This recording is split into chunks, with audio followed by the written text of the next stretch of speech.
This country, you gotta make the money first. Then when you get the money, you get the power.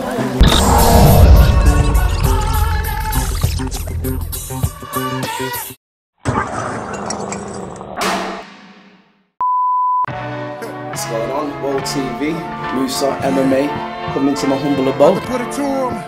So what I'm going to do is just going to give you a quick little talk. We've got the two main men there. It's where it all goes down, as they say. Yeah, so this is me. These are the X zones. Saying they're gonna smell me on this one, no doubt. Check it out. Oh yeah. The wrath of Kane, taking over your circumference, destroying negativity and suckers that come with the weak, the whack, the worst, the poor. I thrash back, and then more. Blow up the scenery, I reign supremacy. You need a savior to save your soul on me.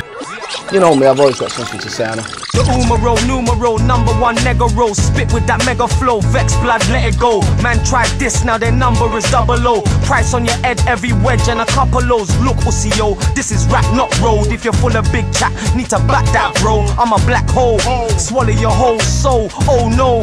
Being here now at this present moment, and you know where I've come from, I like to, like I said, I like to come out, I like to reflect, I like to look over onto the city and reminisce about, you know, when I was younger and things that I never thought I could achieve and things that I thought were impossible. And I've obviously over time, over the hard work and dedication that I've put in, things have been, you know, they've been able to come to reality. But what next for me, you know, after everything I've achieved, is just onwards and upwards. So, you know, we're focusing now on getting myself, you know, making a statement in the BAMMA lightweight division. You know, there's a lot of tough guys in there, so the main focus now for us, for the team, is to make sure that me and Brendan get the job done.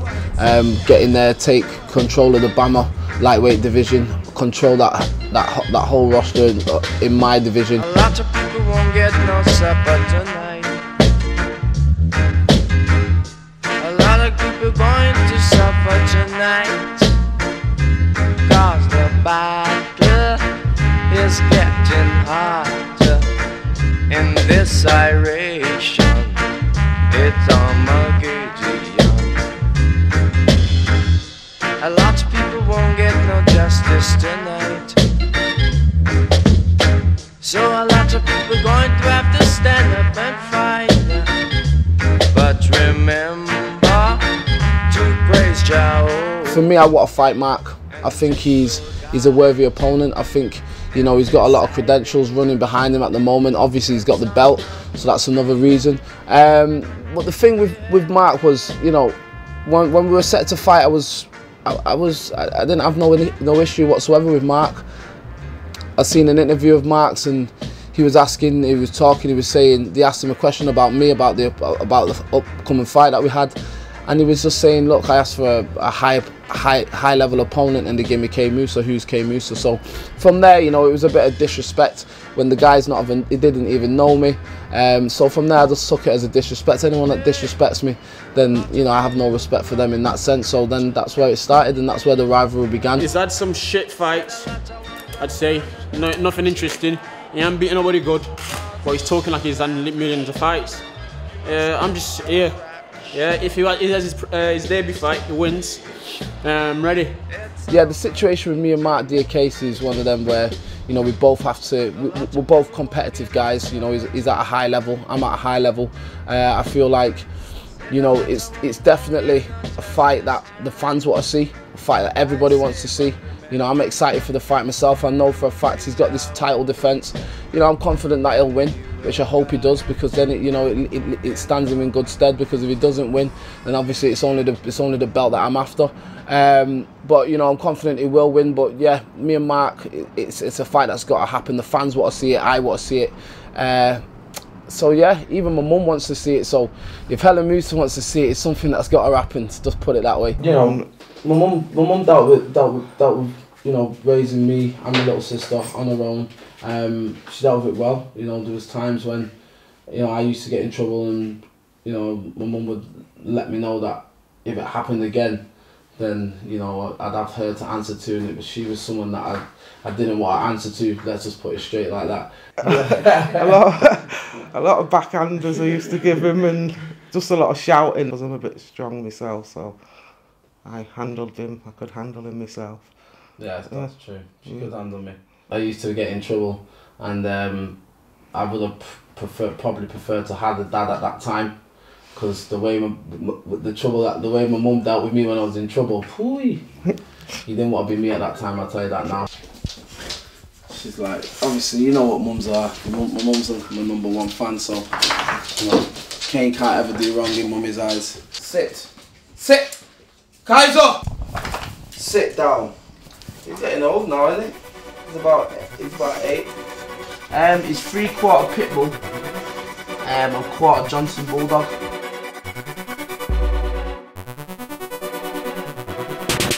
I think I'm Ronnie Craig, Charles Bronson. I'm on some strong bullshit, no nonsense. In the courtroom and the police station, no comment, no comment, no comment, no comment. I think I'm Ronnie Craig, Charles Bronson. I'm on some strong bullshit, no nonsense. In the police station or the courtroom, no comment, no comment, no comment. Never ending struggle getting peace. See unusual faces, don't trust, it could be CID.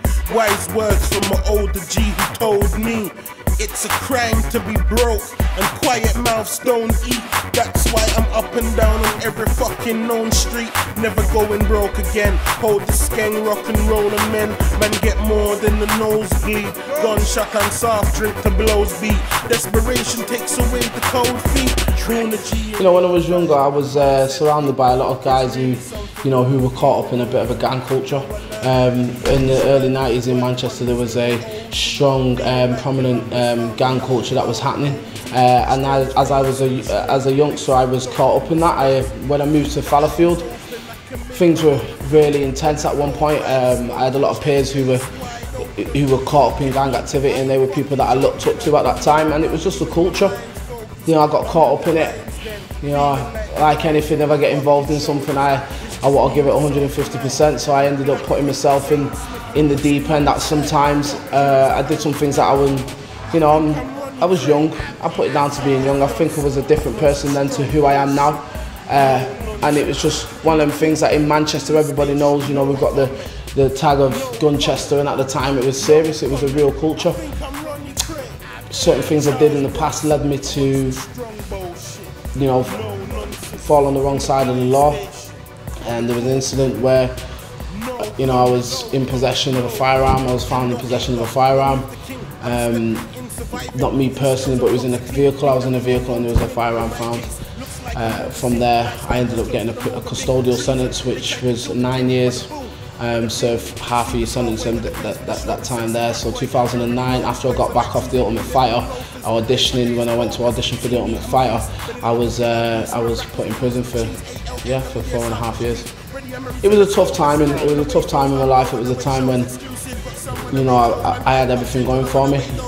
You know, UFC contacted me after it and made me aware that after my auditions, that, you know, as soon as I got a pro record up and everything was sorted, that then I'd have a second stint for The Ultimate Fighter.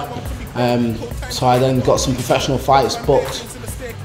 3 days after my pro debut, I got arrested. I was under operation. I got arrested, and it was a tough time. My mum struggled with it a lot, but you know, I just, like, again, you know, she stayed strong. Every time I seen her, she was like, "Man up, you know, it's happened now.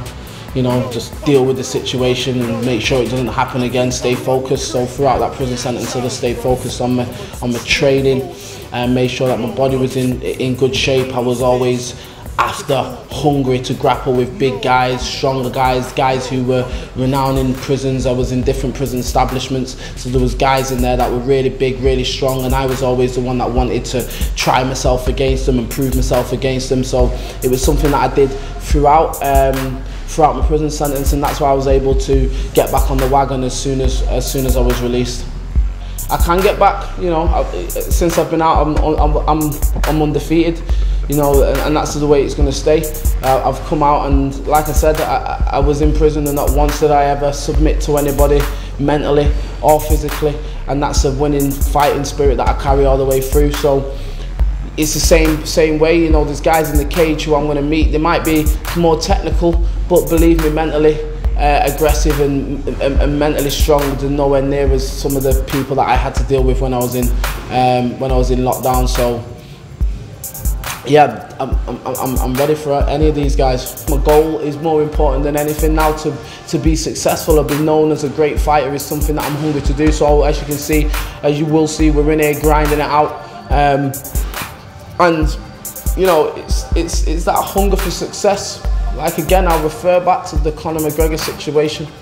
You know, how hungry is that man for success? How hungry is he to let people know that he's the best? And that's the same type of mentality that I share and drive. So yeah, I'm ready for them. Yeah, I've watched Myles. I'm going to be honest, I have watched Myles. I've watched him. I think we're a bit different stylistically. He seems to be a fighter who fights in a certain way. Let's not give it away too much. But I you know, let's be honest. He likes to fight on the back foot. You know, Myles likes to fight on the back foot. He's a rangy fighter. You know, he's supposed to be this jiu-jitsu guy. No disrespect to you, Myles. I'm not here to disrespect you. I'm just letting you know he's supposed to be a jiu-jitsu fighter. But there's some footage of Myles getting submitted in a no-gi competition. So, you know, how good of a jiu-jitsu practitioner or fighter is he? You know, I don't know. We'll see. It's really hard for anyone to beat me.